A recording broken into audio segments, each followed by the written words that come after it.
Just a quick disclaimer before I start this video. A lot of the things I'm going to say are purely from my own experience and my opinion. Please don't take anything in here as actual facts. Enjoy! So last week I designed each zodiac sign as a type of witch to celebrate Halloween. However, I only managed to design 6 of them because of how time-consuming designing could be.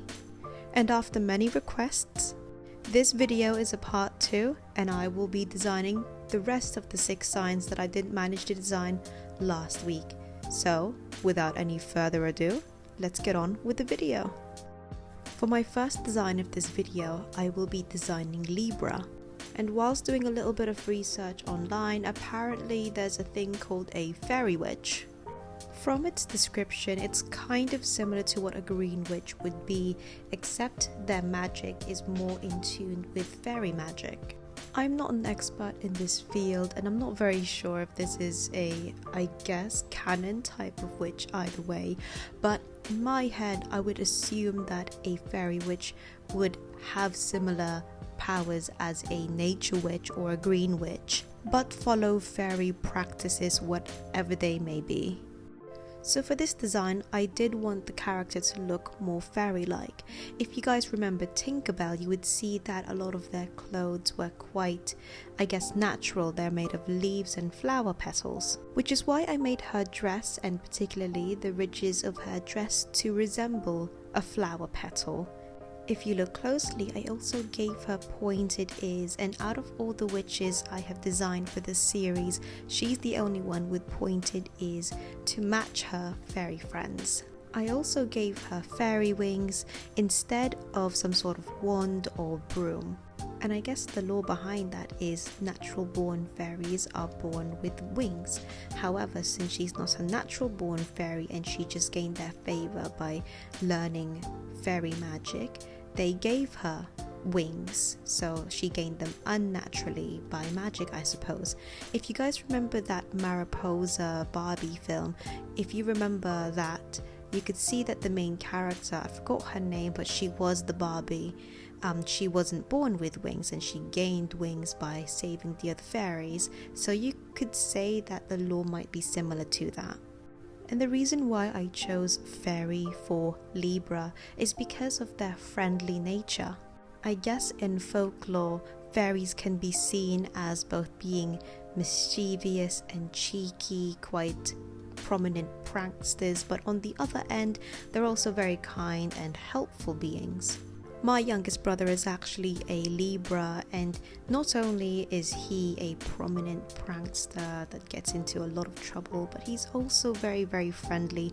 He has loads of friends at school, and he's basically a people magnet. So seeing it there's an option for a fairy witch and knowing their folklore, I just thought that it was the best choice because of Libra's personality traits. So the next one would be Scorpio, and there were some people in my comment section last week begging me not to design Scorpio as some dark evil type of witch. And whilst I can't get rid of the dark part of the color palette, I do understand what you guys mean, and don't worry at all, I never saw Scorpios as these emo type characters. A lot of the times whenever I see Scorpio personality traits, they're kind of portrayed as these cold, blunt people. I get the blunt part, but not really the cold part, just because a lot of the Scorpios I know are quite friendly and sociable. For example, my partner's parents are both Scorpios, and when I first met them, they were very friendly to me. They were both quite inclusive, kind, and supportive, which also reminds me a lot of one particular character, Morticia Addams from the Addams Family. And Morticia Addams is actually my view of a true Scorpio, which is what inspired me to design this character in particular, with her being tall, slim, with long hair, with an almost tight type of dress to follow her silhouette. Morticia Addams had long, straight, dark hair, but for this character I wanted to go with a different approach. This is because the type of witch I chose for Scorpio is a traditional witch, and some of you guys may be moaning at me out there asking what's so interesting about a traditional witch. Out of all the witches, this might be the most boring type of witch, but I I disagree. Instead of viewing a traditional witch as the basic type of witch, we should think of it as the original type of witch. So my law behind it is that all these types of witches that I found, they all sourced from the traditional witch because of how there are different types of magic, different types of practices that then branched on to a different type of witch. The two Scorpios I know as well have very traditional values, especially when it comes to familial values. And speaking of familial values, we do see that Morticia Addams is quite a familial and traditional type of person, albeit her style and sense of fashion isn't a typical traditional wife's type of fashion. Typically, the traditional views of witches is that they have these unruly, wild type of hair that is unkempt. I'd like to take some of that idea but tone it down slightly, so instead of having some unruly, wild hair, this character would have wavy locks.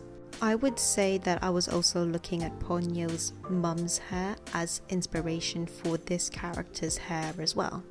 And just so that the character's overall design doesn't seem too dark, I used that silver color for her hair and used the rich purple, blues and reds as her clothing colors to contrast the design and make her hair stand out even more. Next up is Sagittarius, and I always knew that I wanted to design her with some spunk. The common personality traits of Sagittarius is that they are extremely hardworking and highly extroverted. But one other thing is that Sagittarius could be very stubborn people, and I can back this because my mum is a Sagittarius and she's the most stubborn person I know. She's also a very spunky type of woman, a I can do everything type of woman. She is actually such a diva and I live for it. But for this character design, I wanted her to look like a punk star or one of those type of rock star, I suppose. I just remembered that one scene from Scooby-Doo. I think they were called the Hex Girls, and when I saw them for the first time when I was a kid, I always thought, oh wow, they do give me mum energy, mother energy. So that's my inspiration for this character. So think about those, I think they're called bandeaus. They're kind of like a tight type of bandeau. You can see her wearing that now. Very skinny tight jeans, leather. Of course it has to be leather. High heel boots. I didn't give it too much of a heel, but it's heeled. Also, don't forget about jewelry. The two Sagittarius I know, including my mum, they are massive jewelry fans. I could never see her go outside the house without some sort of jewelry, and whenever I give her a gift, it always has to be some sort of jewelry as well. Which is probably the reason why you could see those rings around her arm, around her leg, around her hat. And speaking of hat, you might be wondering, why is there a huge ball on her head? And that's because I wanted this witch to be a divination witch. So think fortune telling, tarot cards, those kind of stuff. So apparently they are the divination witch. And the reason why I chose that is because my mum is a very spiritual type of person. The other Sagittarius I know is also quite spiritual, but in a different non-religious way. Sagittarius also tends to be very, very smart people as well. So, being able to tell your fortune or being able to look at tarot cards and interpreting them, I thought you would need to be very smart in order to do that. Which is why you could see her playing around with cards and the reason why she has a ball on her head. And if you don't get that yet, it's a fortune telling crystal. And to be honest with you guys, I literally based this character off of my mum. She would always tell me how if she was a young person at this day and age, she would definitely be dressing very cunty. Like she would definitely be wearing crop tops, very short mini skirts, high heels every day and nothing less. And how she would be following the latest fashion trend no matter how skimpy it may look. And you know what guys, I completely believe her. If she was my age at this date and time, she would definitely be the type of person to be setting the fashion trends. And also, this character looks quite similar to Daphne from Scooby-Doo, and I completely and honestly, I didn't mean to do that. I just remember my mum saying that she really loves ginger hair, so I thought that making this character ginger would be quite suitable as well, but I hope you Sagittarius out there like it anyway. So next up is Capricorn, and I was really excited to design this because my current partner right now, he's actually a Capricorn. And when we were still friends and I had a little crush on him years ago, I remembered looking through different websites to see what the compatibility is between Aquarius and Capricorn. And I was a bit disheartened at the time because a lot of the websites I read from were all saying that Capricorn and Aquarius weren't very compatible couples. And to that I do say bullshit. We were amazing friends and I believe that we are even better as a couple. So to those websites that I've read ages ago, I do believe that there were some discrepancies in them as well, because apparently of how traditional Capricorns can be and how unconventional Aquarius tend to be. But I would say that as long as you could find an equal ground that you guys can agree on, I don't think that star signs can determine whether or not you can be compatible with someone. But anyways, for this character's particular design, I didn't actually think of the design itself. I asked my partner what he would want his witch to look like, and he basically wanted me to draw him as a girl. So this character would be how he would be like if he was a woman. So he believes that if he was a girl, he would keep his hair long and straight. When it comes to the fashion type, he said that he would try to be a bit neutral about it, follow the trend but not too much. So I thought I'd give his character a skirt. Not only does it look very demure, but it also matches with the theme of Capricorn. So if you guys aren't aware, the Capricorn sign is half goat, half fish or half mermaid, which is why you could see that she has a tail to, I guess, add that mermaid side of Capricorn, even though they are an earth sign. But I wanted to add the skirt because it kind of reminds me of seaweed or nori wraps, just the way it kind of flows, those plaited skirts. And if I color it green, which I will a bit later, it definitely gives me the seaweed vibes. So it adds to the sea themed and mermaid type thing I'm doing right now. And also he loves seaweed, he loves the nori wraps, so I thought it's a good kind of addition to the character design. And if you look closely, I did add horns to her hat as well, her witch hat, to pay homage to the Capricorn goat side of Capricorn. And the reason why I gave her a staff is because I wanted to base Capricorn off of what it's called a grey witch. So if you guys watch Lord of the Rings, which I haven't completely watched it yet because I couldn't really understand it, there's the guy there, the wizard guy, I think his name is Gandalf the Grey, because he is a grey wizard. So I thought there should be a female equivalent to that, which is a grey witch, which is also in one of the lists that I found in the website when I was looking for the different types of witches. And apparently a grey witch is someone who is neither evil or good. I guess because a lot of the witches that I listed in this video and my previous videos so far, they could be a good witch, they could be a bad witch, and there's always kind of that separation between them. But the grey witch is the one dead set in the middle. No allies, no nothing. They are on their own and they do whatever the hell they like. Now the thing is, I didn't choose the grey witch for Capricorns because of any personality traits or anything, but it's because the grey witch reminds me of that grey wizard Gandalf the Grey from Lord of the Rings, and my partner watches that. I think he's read all of the books, he's watched all of the films, he's trying to make me watch all of them, but don't tell him, right? I don't get it. And you guys know what's funny? I'm making a video about witches, but I've never actually seen Harry Potter before. Next up is my sign, Aquarius, and of course I spent quite a bit of time on this as well because bias, of course. But for Aquarius, I thought that I should choose the type of witch that's opposing to Leo's type of witch, which is a lunar witch.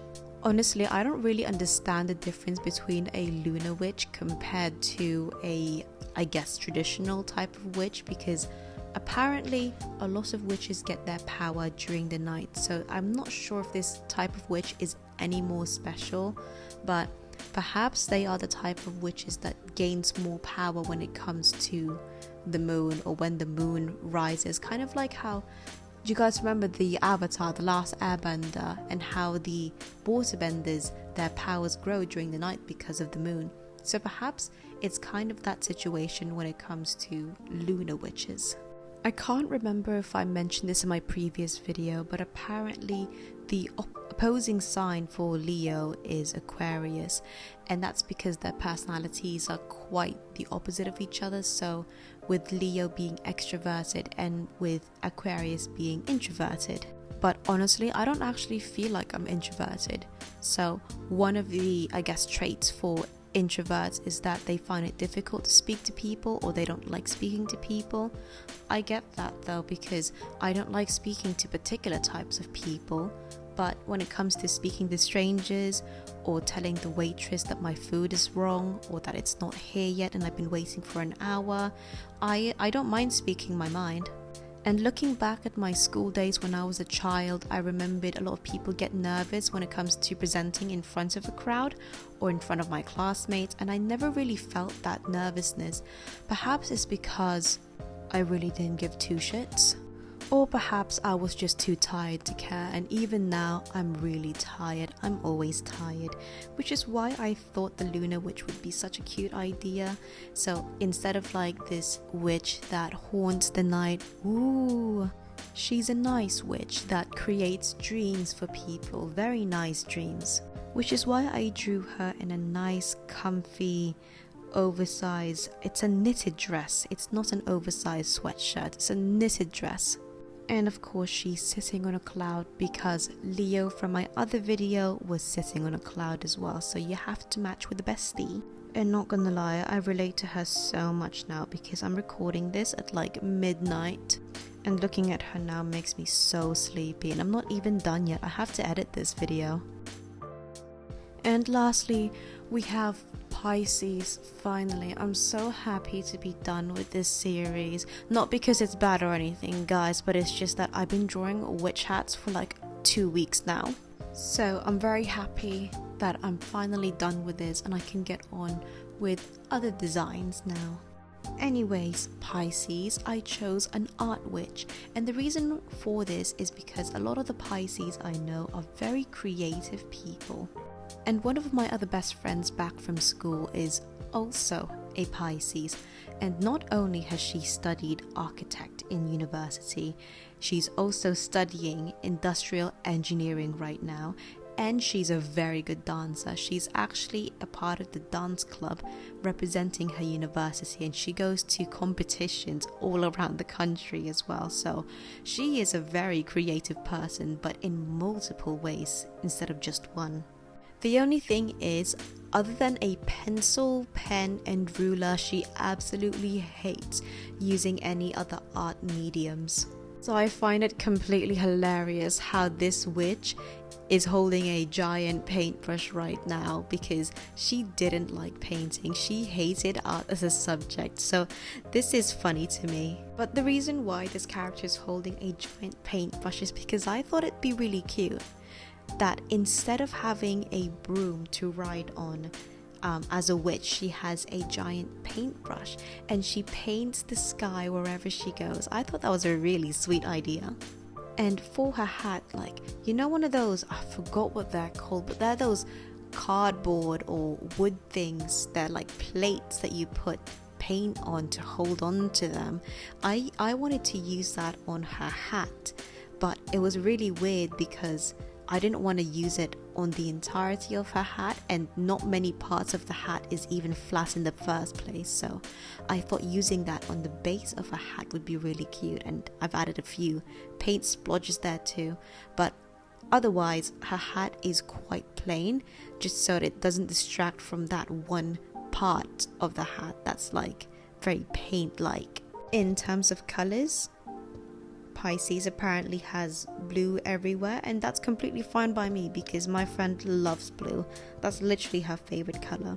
So I think this color palette completely suits her. And of course I added an apron, an artist apron, so she doesn't get too messy because she's an art hoe. But looking at this now with very tired eyes, I can't help but laugh because the paintbrush looks like a mop. But it's too late to fix it now, so I guess Pisces has a mop instead of a broom. Well, that's it for this video, and I hope you guys enjoy this because I do put in a lot of effort in my videos as well. And if I'm sounding a bit loopy in the end, it's because I'm so dead tired right now. It's currently midnight for me, and I need to wake up in the morning for work, and I haven't even finished editing this video yet, so I hope you guys actually like these. And just like the characters from last week, I will be putting all of these characters in my Redbubble account so you guys can purchase it as stickers or magnets if you want. Also, before you go, don't forget to like and subscribe, and I'll see you all next Mango Monday. Bye!